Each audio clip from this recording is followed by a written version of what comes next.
திருக்குறள் வந்து முத வந்து நான் கற்றுக்கணும் அப்படின்னு சொல்லி எனக்கு ஆனா ஆவணாலாம் வந்து முதல்ல சொல்லி கொடுக்கல.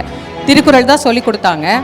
அதில் வந்து அப்போ சின்ன வயசில் 1-2 வயசில் என்ன நமக்கு தெரியும், விளையாட்டாக தினம் ஒரு சாக்லேட் கொடுப்பாங்க. 10 திருக்குறளை அடுத்த நாள் காலையில மனப்பாடமா ஒப்பிச்சா ஒரு சாக்லேட் கிடைக்கும். அடுத்த நாள் 10 படிச்சுட்டு 20 மொத்தமா சொன்னா ஒரு சாக்லேட் கிடைக்கும். அப்ப நீங்க பாருங்க, எங்க அம்மாட்ட நான் 133 சாக்லேட் வாங்கி சாப்பிட்டு தான் 1330 திருக்குறளையுமே வந்து நான் படிச்சேன். அதுதான் மிஸ்டேக் மேடம். நாங்களாம் சாக்லேட் வேணாம்னு சொல்லிட்டு மேடம் அதான் அப்படி நின்று இருக்கோம். ஆமா மேடம், மிஸ்டேக் தெரிய மாட்டேங்குது. வெறும் சாக்லேட் மட்டும் சாப்பிடக்கூடாது, படிக்கவும் செய்யணும்.